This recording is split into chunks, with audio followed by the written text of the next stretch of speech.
예수님께서 가이사랴 빌립보라고 하는 지역에 가셨을 때 제자들에게 물었습니다.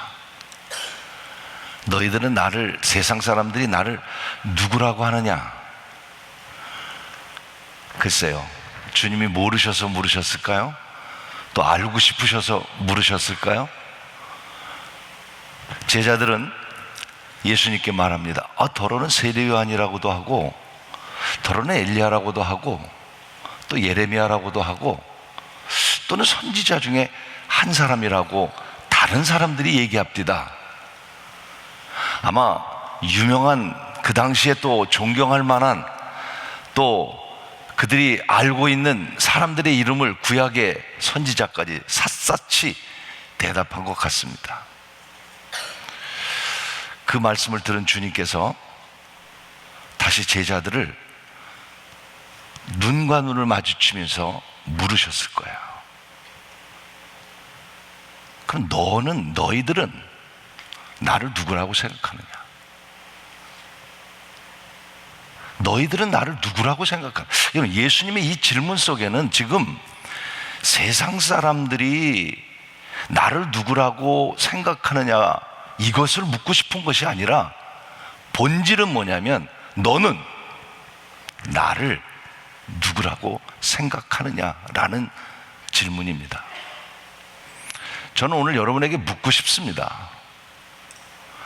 저보다 믿음 좋은 분들도 많이 계실 거고, 오랜 신앙생활 하신 분도 많으실 거고, 열심으로 지금 교회 생활 하시는 분도 많으실 거고, 선교와 복음에 일하면서 찬양도 하고 경배하고 봉사하고 많은 분들이 계실 겁니다. 나는 오늘 묻고 싶어요.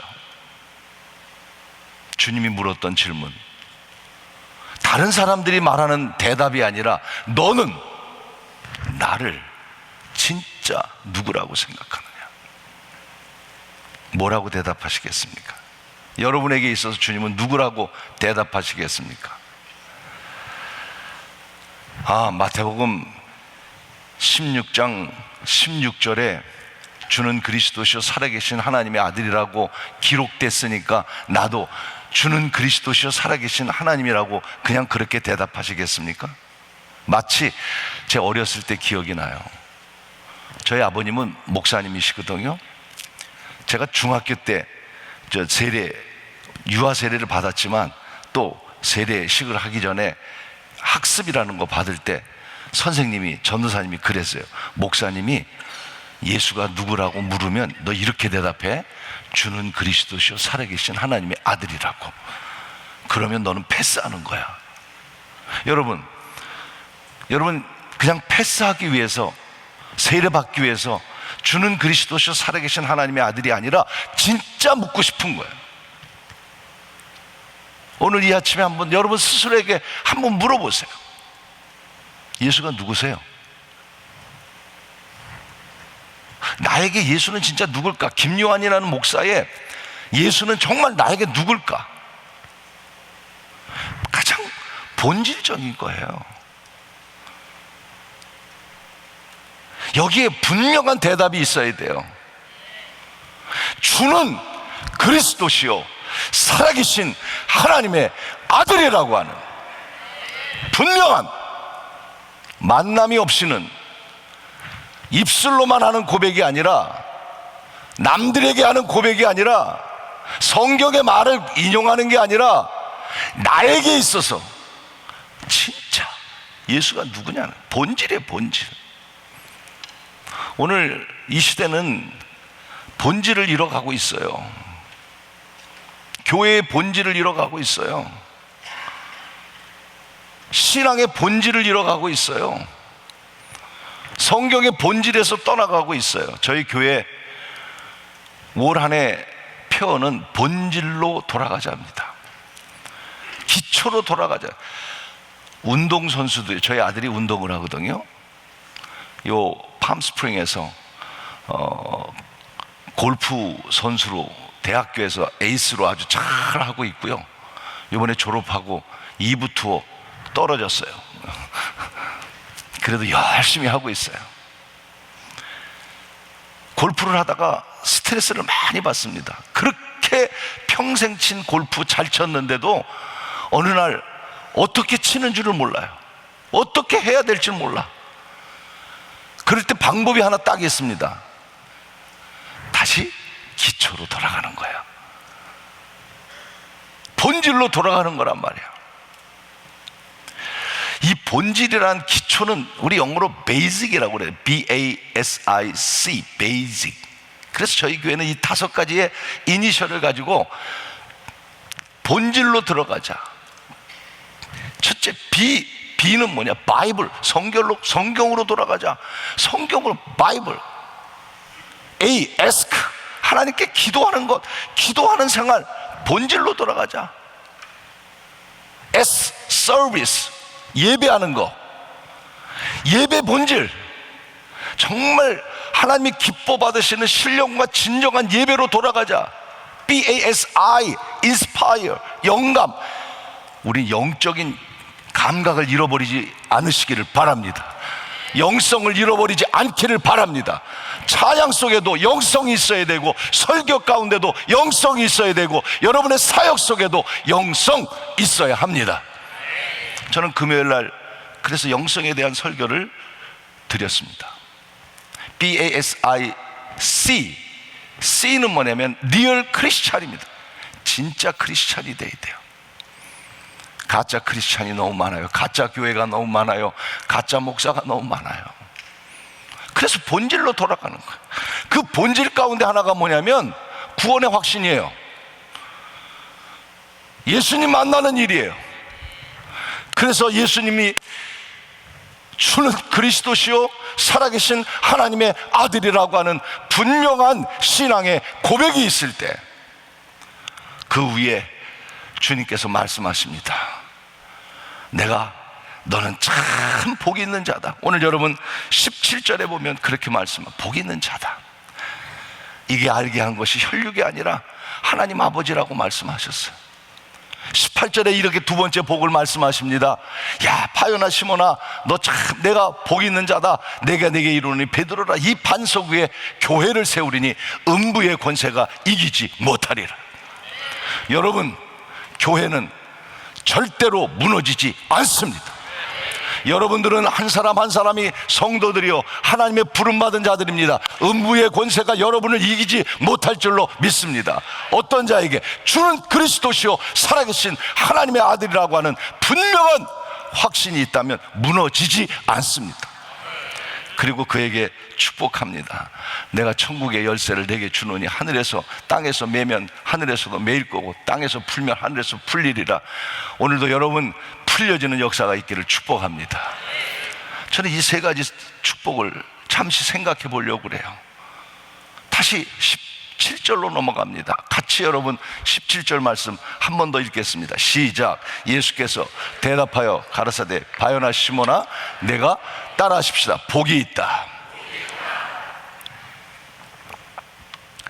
여러분, 예수 그리스도를 나의 구주로 분명히 고백한 신앙을 갖고 있다면 당신은 복 있는 사람입니다. 쉬운 것 같습니까? 내가 예수님을 믿습니다. 쉬운 것 같습니까? 전도해 보세요. 우리 한국에 가면 전도가 안 돼요. 전도가 안 돼요. 안 하는 게 나아요. 도리어 그 정도로 전도의 문이 열렸어요. 지나가는 사람에게 여러분 그 한 사람 교회 오는 게 얼마나 힘든 일인지 아세요? 하나님 믿으라면 내 주먹을 믿으라고 말. 하나님 믿는 게 그렇게 쉬운 일이 아니에요. 오늘 여러분이 이 자리에 앉아 있는 것 성령의 역사가 아니고는 이 자리에 앉아 있을 수가 없는 거예요. 여러분이 예수 믿고 구원받고 하나님을 찬양할 수 있는 것 쉬운 것 같아도 결코 쉬운 것이 아무나 예수 믿는 게 아니야. 아무나 예수 그리스도를 나의 구주로 고백할 수 있는 게 아니야. 고린도전서 12장 3절에 이렇게 말씀하고 있습니다. 그러므로 내가 너에게 알게 하노니 하나님의 영으로 말하는 자는 누구든지 예수를 저주할 자라 하지 아니하고 성령이 아니하고는 누구든지 예수를 주라 할 수 없느니라. 오늘 내 안에 누가 계시기 때문에 예수님을 믿고 있습니까? 성령이 계셨기 때문에. 여러분이 믿고 싶어서가 아니에요. 여러분이 교회 생활하고 싶어서가 아니에요. 오늘도 성령이 내 안에 계시기 때문인 줄로 믿습니다. 그 성령을 멸시하면 안 돼요. 그 성령에 떠나가면 안 돼요. 에베소서 5장 18절에 말씀하셨어요. 그 성령으로 더 성령 충만하라. Fulfill with the Holy Spirit. 성령으로 충만하라. 충만하시기를 바랍니다. 성령이 밑바닥까지 내려가서 성령이 고갈돼가지고, 그러나 내 안에 계시잖아요. 다시 그 성령 충만한 삶이 되기를 주의 이름으로 축원하는 것입니다. 그 성령 때문에 오늘도 우리는 고백하는 거예요. 오늘 우리는 찬양하는 거예요. 그 고백 때문에 주님의 자녀가 된 거예요. 내 힘이 아니라 성령의 힘. 그러니 예수 믿는다는 것은 어떤 거예요? 주는 그리스도시요 살아계신 하나님의 아들이라고 고백할 수 있는 건 뭐예요? 정말 여러분은 복 있는 사람인 줄로 믿습니다. 태영호 의원이 계시죠? 영국 북한 공사로 계셨던 분, 한국에 오셔서 국회의원이 되셨어요. 대단하죠? 어떻게 탈북해가지고, 저는 평생 살아도 국회의원 근처도 못 가는데 탈북해서 국회의원까지 되셨어요. 탈북자들의 삶을 보면 참 탈북했지만 어려운 부분들이 많아요. 제가 보니까. 근데 그분이 재작년인가 강남 중앙 침례교회에서 세례를 받고 그분이 그런 얘기를 하셨어요. 내가 대한민국에 이렇게 내려와서 많은 것, 좋은 것 보고 정말 감사한 일이 많지만 정말 내가 가장 잘한 것 하나는 예수 그리스도를 믿은 것이다. 이렇게. 여러분 자랑하십시오. 여러분 복 있는 사람이라니까요. 지금 예수 믿고 있다는 게 복 있는 사람이라니까요. 저는 목사의 아들입니다. 정말 나 복 있는 사람이라니까요. 내가 많은 물질이 있어서가 아니고요, 내가 큰 축복을 받아서가 아니고요, 예수님 말씀하셨어요. 바요나 시몬아, 너 복 있는 사람이다. 믿으십니까? 우리는 진짜 하나님의 복 있는 성도들이요, 복 있는 하나님의 자녀인 줄로 믿습니다. 어린아이들도요, 저는 3살짜리 아이들도요 구원의 확신이 있어야 구원받는다고 생각하는 사람입니다. 어린아이들 교회만 다닌다고 교육하고 가리키고, 저희 교회에서도요 온가족 예배를 드립니다. 첫째 주일은 주일학교 모두가 함께 예배를 드립니다. 그리고 첫째 딸은 주일학교가 성가대, 본성가대 하고요, 둘째 딸은 중고등부가 하고요, 셋째 딸은 청년부가 성가대하고 본성가대를 본예배에, 그리고 지난주에는 드디어 70세 이상 되시는 분들이 성가대를 하시고요. 저희들은 어린아이를 가리키면서도 어린아이들에게도 분명히 가리킵니다. 주는 그리스도시요 살아계신 하나님의 아들이라는 고백이 신앙의 고백으로 가르쳤더니 놀랍습니다. 아이들이 부모를 전도합니다. 정말로요. 주일학교 아이가 집에 가서 아빠 예수님 믿고 구원받아야 돼, 교회가, 아빠가 보니까 너무 신기하거든요. 믿음도 없이 나옵니다. 요새 그런 부모들이 꽤 많이 있었어요. 예수를 믿는다는 것이 그렇게 쉬운 일이 아니라는 말씀입니다. 마태복음 10장 32절에 이렇게 우리에게 말씀, 누구든지 사람 앞에서 나를 시인하면 나도 하늘에 계신 내 아버지 앞에서 너희들을 시인하리라고 말씀하셨어요. 오늘도 예수 그리스도를 여러분의 주인으로 시인하는 여러분이 되기를 주님의 이름으로 간절히 축원하는 것입니다. 크로스비라는 분을 여러분 잘 아실 거예요. 찬송가를 많이 작곡했죠. 어렸을 때 눈 수술을 잘못해서 시력을 잃어버렸어요.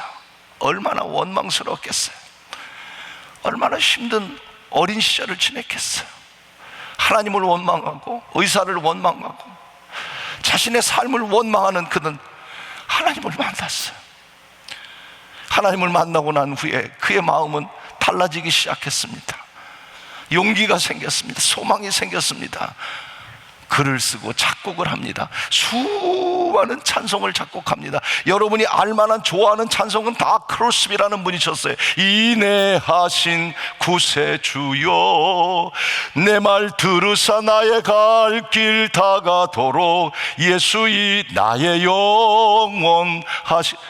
그 가운데 제가 좋아하는 찬송이 있어요.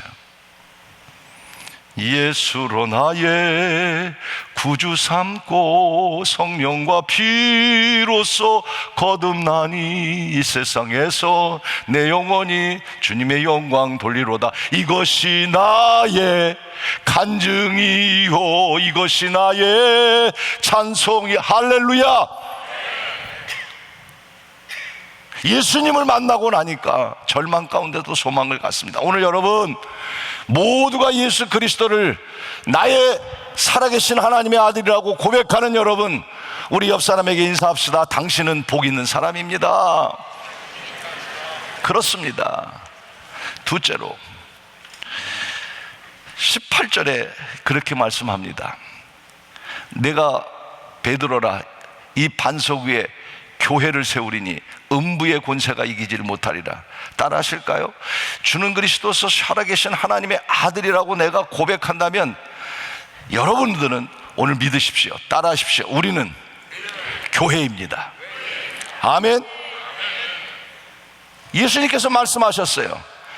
교회는 진정한 신앙의 고백 위에 세워질 때 그것이 교회입니다. 저도 이민 목회를 17년 한 사람입니다. 볼티모어에서 이민 목회요. 이민 성도들 가운데 주는 그리스도시요 살아계신 하나님의 아들이라고 고백하지 않으면서도 교회에 나오는 분들 엄청나게 많습니다. 여기는 모르겠어요. 없을 거예요 여기는. 그러나 저는 그때 너무 많이 느꼈어요. 그러다 보니 교회가 분열되고 짜개집니다. 저희 교회도 한 500여 명 모이는 교회였습니다. 물론 여러분의 교회에 비해서 숫자가 적으니까 놀라지 않을 줄은 내가 알았습니다만은 이민 목회에 그래도 500명 모이면 볼티모어에서 글랜번이라고 하는 조그만 도시에서 작은 교회는 아니었어요. 그러나 제가 그 교회에서 17년 사역하고 한국으로 돌아간 지 18년이 됐는데 지금 그 교회가 어떻게 됐을까요? 마음이 아파요. 제가 가자마자 교회가 셋으로 나눠졌어요. 그리고 몇 년 안 돼서 제가 피눈물로 달력 장사하고 한국에서 달력 받아다가 교회들마다 달력 장사하고 그리고 짧은 시간에도 간증을 못 하잖아요. 그렇게 정말 힘들게 200만 불짜리 교회를 사고 6.5에이커에다가 교실이 25개나 있고 정말 아름다운 교회, 미국 교회를 샀는데 제가 떠나고 난 다음에 그 교회를 팔아서 세 교회가 나눠 가졌어요. 마음 아프죠? 왜 그랬을까? 제 잘못이에요. 정말 교회는 사람이 모이는 곳이 아니에요. 주는 그리스도시요 살아계신 하나님의 아들이라고 고백하는 신앙 위에 교회가 세워져야 되는 거예요. 여러분 스스로도 내가 주는 그리스도시요 살아계신 하나님의 아들이라고 믿는다면 여러분들은 주님의 몸된 교회인 줄로 믿습니다. 제가 그림 두 가지를 보여줄게요. 짧은 시간이라 설명은 하지 않을게요. 교회는 이 네 가지 사명이 있어요. 예수님을 예배하는 것이고, 예수님을 교육하는 것이고, 예수님의 복음을 전하는 것이고, 예수님 안에서 교제하는 것이죠. 이 원이 둥글수록 잘 굴러갈 수 있어요. 마차바퀴 굴러가듯이 찌그러지만 여러분의 삶은 두 가지를 기억해. 이 그림을 보면서 두 가지를 기억해야 돼요. 첫째, 균형을 잃지 말아야 돼요. 깨지면 안 돼요. 여러분이 선교하는 교회 아닙니까? 선교하는 것만큼 예배하세요. 하나님 말씀을 읽으세요. 선교하는 것만큼 성도 안에 교제가 이루어져야 돼요. 어쩌면 선교 안에 이 모든 것이 포함되어 있는지도 몰라요. 그래서 균형을 잃지 말아야 돼요. 둘째, 작은 원보다는 원 그대로 놔두세요. 큰 원이 될 때 힘 있는 교회가 될 수 있어요. 오늘 여러분 그런 교회가, 그런 신앙이, 그러한 여러분이 되기를 주의 이름으로 축복합니다. 두 번째 그림을 하나 보여드릴게요. 삼각형이에요. 하나는 정삼각형이고 하나는 역삼각형이에요. 교회의 주인은 하나님이요 우리요 나라는 뜻이에요. 이런 교회가 있고 이런 교회가 있어요. 하나님이 주인인 교회를 가리켜서 주권적인 교회라고 그래요. 우리가 교회인 교회를 가리켜서 공동체적 교회라고 그래요. 내가 주인이라는 책임적 교회 다 필요해요. 그런데 내가 이 교회의 주인이라는 생각으로 꽉 찬 교회는 역삼각형이에요. 이 교회의 주인은 하나님이라고 하는 주권적인 은혜의 교회는 하나님이 주인이시다. 아멘. 내 삶의 주인은 하나님이시다. 여러분, 이 신앙으로 가득하기를 주의 이름으로 간절히 축원하는 것입니다. 그렇기 때문에 교회 선택이 얼마나 중요한지 몰라요. 내가 주인인 교회가 너무 많을 수도 있어요. 우리는 다시 한번 주는 그리스도 살아계신 하나님의 아들이라는 고백 속에 당신은 하나님의 교회라는 여기 하나님의 교회가 이름을 써가지고요, 제가 설교하기도 힘들어요. 하나님의 교회라는 말을 해야 될 텐데 꼭 이단 하나님의 교회 같아가지고, 여러분들은 하나님의 교회인 줄로 믿습니다. 시간이 없어서 말씀을 못 드리겠는데요, 조독삼 장로님과 이자익 목사님에 대한 이야기를 잠깐 드려보고 싶은데요, 조독삼이라는 분은 전라도 분이고 이자익이라는 분은 경상도 분이에요. 조독삼이라는 분은 굉장한 그 당시에 갑부였어요. 이자익이라는 사람이 경상도에서 먹을 게 없어서 전라도 넘어왔다가 이 집에 하인으로 들어가서 마부가 돼요. 말을 끌고 처음 간 것이 금산교회예요. 사진 좀 보여줄까요? 그 금산교회에 갔는데 나중에 은혜를 받고 그 선교사님이 금산교회의 장로님을 뽑게 되는데, 당연히 조독삼이라는 사람은 부자고 그 사람의 도움을 안 받은 사람이 없을 정도로 동네 사람들이 다 도움을 받았고, 이자익이라는 사람은 그 조독삼의 하인이란 말이에요. 근데 교회에서 투표를 했어요. 장로님을 뽑느냐고. 누가 됐냐면 이 조독삼이 안 되고 이자익이 됐어요. 진짜 놀라운 일이 일어난 거예요. 그때 더 놀라운 것은 그 장면을 본 조독삼 장로님이 시험에 들어야 되잖아요. 뚜벅뚜벅 걸어 나오더니, 여러분, 저보다도 내 몸종인 이 이자익이가 훨씬 하나님을 주는 그리스도시요 살아계신 하나님이라고 고백하는 자입니다. 할렐루야. 그 장로님 우리 같으면 박차고 나갈 겁니다. 대단한 일 아니겠습니까? 더 놀라운 것은 그 후에 이자익은 평양에 가서 신학을 하고 목사가 됩니다. 조독삼 장로님이 자기 교회 담임 목사님으로 모셔서 사역을 하게 됩니다. 이런 일이 있을 수 있는 이유가 뭘까요? 인간적으로 있을 수 있습니까?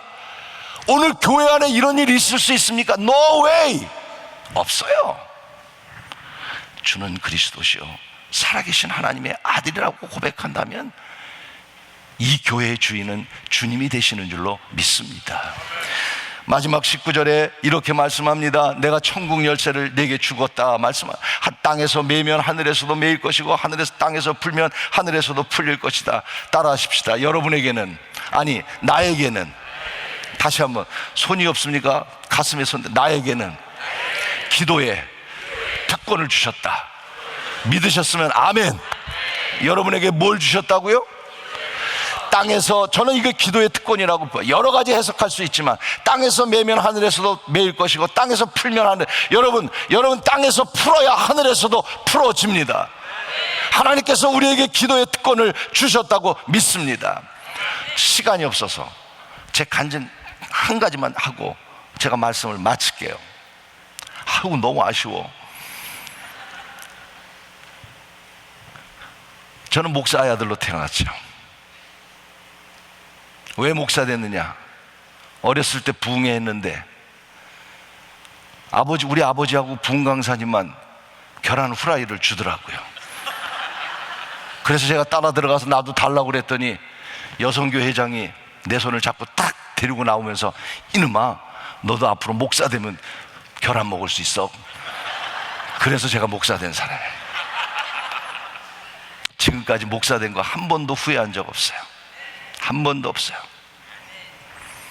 그런데 고2 때, 정말 고2면, 제가 지금 65세예요. 놀라지 않는 거 보니까 늙었나 보네요. 고2 때 결핵 3기가 됐어요. 10m도 못 걸어 다녔어요. 각혈을 했어요. 하나님이 고쳐주셨어요. 미국에 올 때 우리 엑스레이 찍어가지고 오잖아요. 그때도 흉터가 남아 있었어요. 하나님의 은혜 가운데 제가 결혼을 하고 1990년도에 미국에 와서 UMC의 부목사로 왔다가 다시 교회를 개척했어요. 개척해서 17년 동안 동부 메릴랜드 볼티모어라는 지역에서 사역을 했어요. 한국에 초청을 받아서 한국에 들어간 지 저도 깜짝 놀랐어요. 벌써 18년이 됐어요. 저희 교회 만만치 않은 교회예요. 71년 되고 강단에 올라가면 강단이 얼마나 높은지 장로님들이 마치 새가 먹이를 받아먹듯이 이런 교회였어요. 평지화시켰어요. 강단을 바꿨어요. 한국에서 벌써 이렇게 목회한 지 18년이 돼서 하나님의 은혜로 한 교회에 18년 있게 됐어요. 그러던 어느 날 2017년 자그마한 동네에서 건강검진을 했는데 안타깝게도 폐암이 발견됐어요. 2017년이었어요. 아무에게도 알리지 않았어요. 우리 집사람에게도 얘기하지 않았어요. 옛날 같으면 암이 걸리면 의사 선생님이 환자는 좀 나가 계시고 다른 분 들어오시라고 그러세요. 그러면서 다른 분을 통해서 전달해 주잖아요. 월요일날 아침에 책상에 앉아 있는데 전화가 왔어요. 김요한 선생님 계십니까? 예, 제가 김요한입니다. 예, 여기 세브란스 암센터입니다. 예, 그래서 결과를 기다리고 있었거든요. 궁금했어요. 여기 암센터입니다. 네, 김요한인데요. 선생님, 암이십니다. 요새 암이 얼마나 많은지 아주 쉽게 얘기하시더라고요. 물론 크게 낙심하고 절망하고 죽고 싶고 그런 마음은 아니었어요. 그 자리에 엎드려 기도했어요. 그런 과정 속에 제가 이제 수술을 받게 됐어요. 수술을 받으려고 세브란스 병원에 들어가는데 천장이 파란 하늘로 돼 있어요. 써 있어요. Don't afraid. 두려워하지 말아라. 내가 너와 함께 함이라. 수술을 마쳤습니다. 수술을 다 마치고 벌써 8년이 됐어요. 한국에서는 5년 지나면 완치 판결이라는 이야기를 하지만 암의 완치가 어디 있겠습니까? 언제 어떻게 될지 모르는 것이죠. 이런 과정을 제가 짧게 저의 삶을 말씀드렸습니다. 그때 전 3가지를 느꼈어요. 3가지. 첫째, 중보기도가 얼마나 중요한가 믿으시기를 바랍니다. 저는요, 여기 장로님들은 안 그러시겠지만 나는 우리 장로님들이 기도해 주셨겠죠. 물론 그때 제 영상으로 쫙 지나가는 게 보였어요. 근데 저를 잘 아는 가까운 분들이 아니었어요. 교회에 신실한, 교회 나온 지 얼마 안 됐던 분들도 있고 신실한 기도하는 분들이 제 머릿속에 영상과 같이 쫙 지나갔어요. 나를 위해서 기도해 주시는 분들이었어요. 사랑하는 여러분, 중보기도의 힘이 있습니다.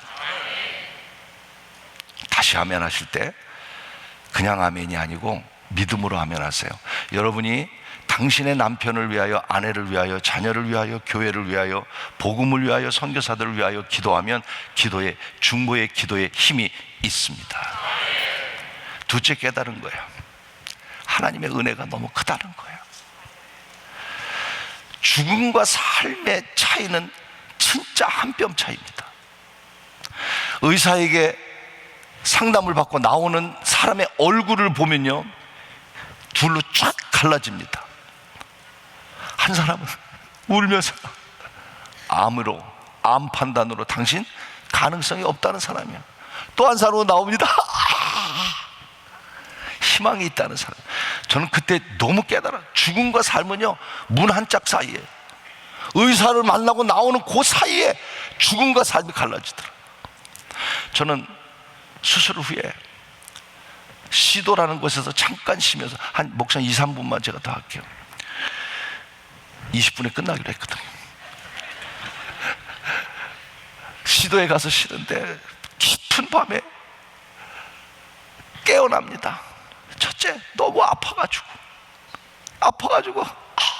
아파서 계속 막 웁니다. 울다 보면 하나님 고맙습니다, 감사합니다, 살려주셨잖아요, 고맙습니다, 감사합니다. 아파서 울고 감사해서 울고 고마워서 울고 하나님의 은혜가 얼마나 큰지. 마지막 세 번째 제일 중요한 걸 깨달았어요. 나의 주인은 주님이시라는 사실이었어요. 제가 목사잖아요. 목사 아들이잖아요. 나쁜 짓 별로 안 하게 생겼잖아요. 정말 이민 목회하면서 달력 장사하고 청소하고 정말 제가 17년 열심히 살았어요. 교회도 성장시켰어요. 그때 깨달았어요. 주인 대신 주님을 위해서 일했다고 얘기했는데 그게 아니었어요. 나를 위해서 살았더라고요. 내 목회 성공하기 위해서 내가 열심히 했더라고요. 진짜 주는 그리스도시요 살아계신 하나님의 아들이라고 하는 고백 속에 내가 목회한 게 아니고 나의 성공을 위해서 그랬더라고요. 저는 15층 17호에 있었습니다. 1517호. 왜 안 잊어버리냐고요? 제가 평생 잊어버릴 수 없죠, 그 병실을. 왜냐면 1517호, 왜냐면 마틴 루터가 종교개혁을 일으킨 게 1517년이거든요 하나님이 나를 종교개혁 일으킨 날이에요. 그래서 1517호에다 갖다 집어넣으신 거예요. 그때 15층에 조그만 기도방에 가서 기도할 때 우리 둘째 딸이 신앙이 참 좋은 딸인데 한동대 법대 교수예요. 광고할게요. 결혼 아직 안 했어요. 아이가 홍콩 중문대학에서 박사학위를 하는데 문자가 하나 띵동 왔어요. 보니까 이런 찬양이었어요. 저는 그 찬양을 잘 모르는 찬양이었는데 우리 딸이 보낸 찬양을 들으면서 얼마나 울었는지 몰라. 내가 주인 삼은 모든 건 내려놓고 내 주 대신 주 앞에 나가 내가 사랑했던 모든 건 내려놓고 주님만 사랑해. 주 사랑 거친 풍랑에도 깊은 바다처럼 나를 잠잠케 해. 주 사랑 내 영혼의 반석 그 사랑 위에 서리. 저는 앞부분에 가사 내가 사랑했던 모든 건 내려놓고 그래 이제 내려놓자. 이제 더 주님을 사랑하자. 나의 주인은 내가 아니었구나. 주님이셨구나. 여러분의 주인이 누구라고 생각하십니까? 여러분이십니까? 시간과 재물과 자녀와 이 모든 것의 주인이 누구라고 생각하십니까? 당신의 주인은 누구십니까?